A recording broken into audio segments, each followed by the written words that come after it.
Kita akan berdiskusi atau sharing lah ya, kita akan ngobrol sedikit, bukan sedikit, banyak juga boleh, terkait dengan lingkungan, karena ini menurut saya sih problem yang cukup signifikan dan penting sekali, tapi awareness-nya saya kira tidak begitu besar ya dibanding isu-isu yang lain. Kalau bercerita sedikit, dulu tuh waktu kecil saya tuh selalu bisa lihat kunang-kunang, tapi sekarang nggak ada kunang-kunang. Saya cari sampai sawah, sampai jelepit-jelepit itu nggak ada. Gitu. Anak-anak saya mau saya kasih tahu kunang-kunang itu seperti ini loh, nggak ada wujudnya gitu kan. Jadi udah extinct gitu. Artinya ada beberapa hewan yang sampai saat ini ternyata sudah nggak bisa dilihat lagi. Padahal itu katakanlah 15 tahun yang lalu atau ya 15 tahun lah ya, 15 tahun nggak sampai 50 tahun gitu nggak sampai. Tapi kunang-kunang sudah nggak ada. Jadi ini paling nggak salah satu ini ya yang cukup trigger. Maksudnya trigger kenapa kita aware sekali dengan isu ekologi, terutama bagi santri. Saya selama ini memang concern terhadap beberapa khazanah yang ada di luar Jawa, khususnya di Timur Tengah dan beberapa empire di luar sana. Jadinya mungkin itu yang bisa menjadi hal yang menarik untuk digali. Baik, untuk ngomongin data nih ya. Data-data tadi Mas Fairuz juga sudah ngomong tentang bagaimana akibat. Kayaknya teman-teman semuanya atau anak-anak muda ini merasa nggak sih? Atau selama ini karena mungkin kalian semuanya masih muda-muda ya, jadi belum begitu terasa perbedaan antara misalnya waktu kecil dulu bisa mainan di sungai, sekarang kok nggak bisa gitu.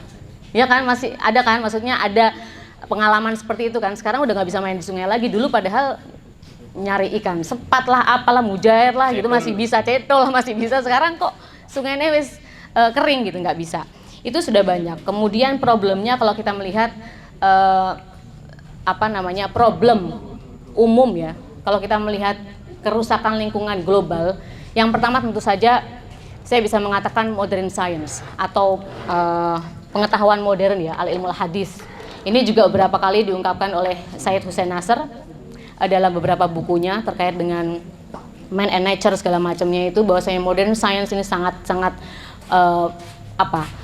banyak memberikan pengaruh yang buruk terhadap bagaimana manusia global berperilaku atau merespon terhadap alam sekitar, atau mereka berperilaku terhadap alam sekitar. Ilmu hadis itu bukan ilmu hadis. Bukan ilmu hadis. Jadinya pengetahuan modern. Itu yang pertama. Kemudian yang kedua adalah kapitalisme. Kita melihat sendiri ya bagaimana kapitalisme, kemudian eksploitasi, destruction, kemudian construction gitu. Karena kita sekarang ini bangun misalnya di Jogja aja sawah itu udah hilang. Kalau sawahnya udah hilang pasti kalau nggak kafe, madrasah, pokoknya justru lembaga pendidikan kebanyakan, karena mereka justru mengambil lahan yang cukup luas gitu. Kalau rumah kan paling cuma berapa sih, 200 meter maksimal, tapi kalau misalnya lembaga pendidikan, pondok pesantren sampai hektar-hektaran gitu kan, dan itu mengambil tanah sawah. Itu yang paling menurut saya yang sekarang ini saya melihat di mana-mana. Kalau sawah udah ada bata-bata atau tanah-tanah, wah ini alamat dibangun. Kalau nggak kafe estetik gitu kan. Terus yang kedua lembaga pendidikan. Nah ini problemnya ya. Kemudian problemnya ketiga adalah perilaku masyarakat. Tadi sudah dibilangin, sudah disampaikan oleh Mas Fairuz, perilaku, terutama perilaku Muslim. Karena nanti kalau kita bicara data penduduk Indonesia beragama Islam itu berapa persen? 86,9% rata-rata Muslim. Tapi kemudian bagaimana masyarakat Muslim ini dapat berelasi atau memperlakukan alam sekitar itu seperti apa? Kan otomatis kita melihat Indonesia nggak mungkin dong kita ini pasti perilakunya orang Kristen nih. Lah orang Kristen berapa persen gitu ya? Nah Muslimnya 86,9%. Artinya perilaku Muslim global ya, bukan hanya di Indonesia, itu ternyata tidak tidak hand in hand, maksudnya tidak selaras dengan ajaran-ajaran spiritual dan juga nilai-nilai yang ada dalam Al-Quran, hadis, ataupun bahkan di khazanah-khazanah kajian Islam gitu ya, di kitab-kitab lama gitu. Itu nggak ada ininya, sama sekali nggak ada keterikatan. Jadi sepertinya tuh beragama tanpa spiritualitas. Gimana tuh? Beragama tanpa spiritualitas. Jadi akhirnya concernnya terhadap agama itu hanya ritualisme, karena spiritualitas itu tidak menjadi satu, bahasa Inggrisnya tuh embedded gitu ya, tidak menubuh apa sih, tidak tertempel menempel gitu ya, maksudnya tidak menempel pada diri gitu. Kita beragama aja, syariat aja, tapi lupa bagaimana memperlakukan alam semesta. Dulu kalau kita bicara khazanah Islam klasik ya, seni itu menjadi ekspresi pengetahuan, ketuhanan, dan spiritualisme yang utama. Seni. Kalau sekarang kita melihat seni itu udah kayak di samping, udah di bawah fikih, teologi, kemudian tasawuf, udah di bawah banget tuh seni. Tapi kalau kita melihat tradisi khazanah Islam klasik, seni ada di puncak tertinggi. Karena apa?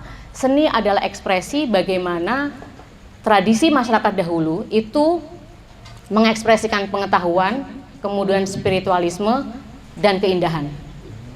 Jadi 3 keindahan itu bukan jamil ya, tapi ihsan. Beda ya, jamil sama ihsan. Karena ihsan itu adalah bagaimana kita berperilaku baik terhadap sesama, kepada semesta, kepada manusia, dan semuanya. Artinya ketiga komponen itu, pengetahuan, kemudian ihsan, keindahan, dan juga spiritualisme itu menjadi satu. Dalam Al-Quran itu sudah banyak sekali diceritakan, kita tidak perlu lagi legitimasi teks keagamaan. Karena sudah banyak sekali, mau hadis, mau Al-Quran itu sudah banyak sebenarnya, tinggal perilaku. Maksudnya tinggal bagaimana spiritualisme ini kita benar-benar dijadikan sebagai satu arah tujuan hidup gitu ya. Bagaimana kita hidup di alam semesta yang itu saling terhubung satu sama lain. Misalnya kisah Nabi yang bercerita tentang hewan-hewan segala macamnya, Nabi Sulaiman, Nabi Nuh, siapa lagi. Kemudian dalam hadis bahkan Nabi Muhammad melarang menebang pohon ketika perang. Menebang pohon loh pas perang. Gimana coba, orang perang kan perang ya perang aja kali, ngapain mikirin pohon gitu kan. Kalau orang sekarang mungkin bikinnya begitu. Tapi Nabi Muhammad bahkan mengatakan nggak boleh nih nebang pohon. Karena apa? Karena pohon punya apa ya, manfaat yang sangat besar sekali. Saat itu juga karena memang pemahaman terkait dengan makhluk selain manusia itu sangat spiritual banget gitu menurut Nabi. Mungkin itu sangat menjadi, itu adalah jiwa-jiwa yang juga harus dilindungi karena mereka juga oksigen dan segala macamnya, tempat berteduh karena panas dan segala macamnya ya. Nah, di sini sebenarnya saya memberikan beberapa contoh terkait dengan manuskrip lama terkait dengan bagaimana sebenarnya para sejarah, maksudnya dalam masyarakat tradisi masyarakat Islam zaman dulu, khususnya di dinasti Mughal yang sangat populer sekali dengan hasil seninya. Jadi mereka menggunakan metafora alam dan kosmos dalam painting atau dalam gambarnya.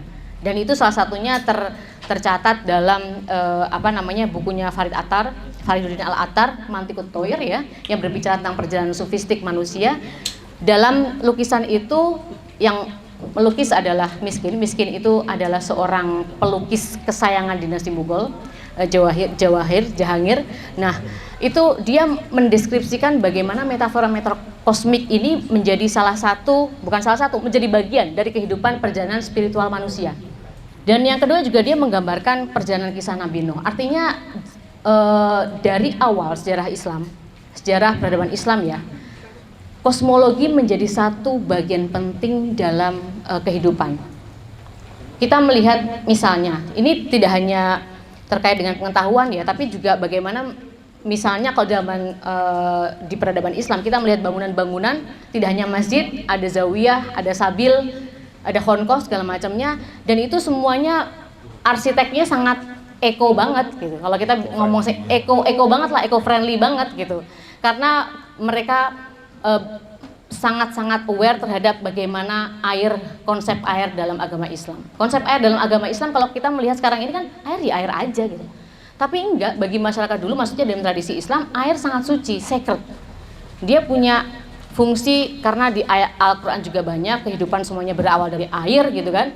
Jadi mereka sebenarnya mengambil nilai-nilai spiritualisme itu dari Al-Quran gitu, untuk diejawantahkan dalam kehidupan sehari-hari dimanapun gitu ya. Jadinya terkait dengan air, kemudian lampu, masrobiah itu jendela ya, jendela yang pasif, pasif air condition lah katakanlah. Kalau sekarang orang pengen dingin pakai AC gitu kan. Kalau zaman dulu nggak memanfaatkan angin, dan juga ada desain-desain khusus segala macamnya lah. Nah, ini kemudian yang tadi dikritik bahwasanya secret science atau pengetahuan modern ini salah satunya adalah yang sangat memberikan banyak kerusakan. Tentu saja juga fenomena ini ya, fenomena masyarakat global yang tidak bisa menahan ego, keinginan.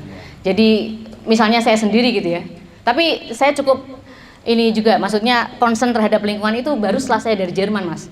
Karena sebelumnya gini ya, saya juga membaca Al-Quran tentang kosmologi, alam, tapi ketika pendidikan dan lingkungan nggak mendukung, itu kayaknya nggak ini banget gitu. Nah, kebetulan ketika saya 4 tahun di Jerman, karena di sana infrastruktur sudah madai, kita buang sampah juga nggak bisa sembarangan, ada sampah bio, ada sampah segala macamnya, kita buang barang juga ada tempatnya, kita punya baju second hand juga ada tempatnya di mana harus buang, dan itu mau di recycle lagi, dikasihkan ke imigran. Jadinya selalu ada tempat untuk kita membuang sampah gitu loh. Kemudian juga di publik juga ada fasilitas-fasilitas tersebut. Jadi menurut saya pendidikan dan juga lingkungan itu sangat mendukung. Kita belajar banyak teks keagamaan tentang lingkungan segala macamnya, tapi kalau lingkungan dan juga pendidikan itu tidak tidak begitu dalam, kita tahu, jadi ya sama aja gitu ya. Nah, itu kemudian problemnya di sini bahwasanya kerusakan lingkungan itu adalah problem semua agama, karena kita melihat bahwasanya sebenarnya di dunia, di global ini kan umat beragama kan sangat banyak ya.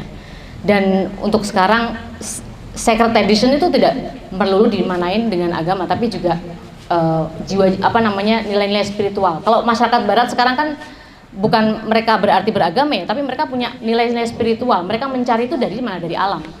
Karena justru dari situ mereka mendapatkan semacam angin segar gitu. Bagaimana kemudian mereka berrelasi dengan alam. Nah, ini menumbuhkan kembali kesucian alam semesta, salah satunya dengan local wisdom. Tentu saja kita punya sekali cerita-cerita, kisah-kisah local wisdom yang ada di Indonesia. Indonesia punya banyak sekali lah, ratusan atau bahkan ribuan ya, setiap kawasan saya kira punya local wisdom bagaimana mereka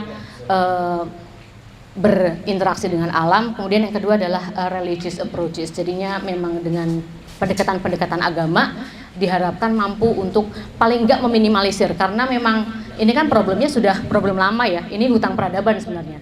Jadi diawali dengan modern science yang di awal-awal abad 18-19 itu sudah banyak mengeruk gitu. Jadi kita tuh kayak membayar utang-utang para nenek moyang dulu yang sudah mengeruk gitu. Artinya ini tidak bisa dilakukan hanya dalam 5 tahun selesai, enggak. Ini butuh mungkin ratusan tahun. Jadi intinya adalah spiritual krisis yang ada dalam kehidupan umat manusia, khususnya muslim. Kita beragama tapi kita tidak beragama dengan manusiawi gitu ya. Tidak beragama secara spiritual yang sangat dalam, sehingga melihat alam semesta itu seperti materi yang bisa kita eksploitasi begitu saja, karena tidak ada spirit yang kita melihat bahwasanya itu sebenarnya adalah cahaya-cahaya ilahiyah gitu. Kalau kita mengembalikan nilai-nilai itu, saya kira itu cukup membantu. Apalagi santri pasti punya tradisi-tradisi keagamaan yang dalam. Jika perspektif kita ganti, misalnya ngelihat kayu, kayu ini punya jiwa gitu, nggak apa-apa deh dianggap orang gila, nggak apa-apa deh. yang penting kita punya tujuan baik gitu kan. Misalnya kita dengan tumbuhan kita perlakukan dengan baik dan segala macamnya. Ini juga tidak hanya itu, terkait dengan manusia juga sama halnya. Mungkin itu saja, nanti kita lengkapi lagi dengan tanya jawab. Dan terima kasih, mungkin nanti bisa tanya jawab. Terima kasih. Monggo.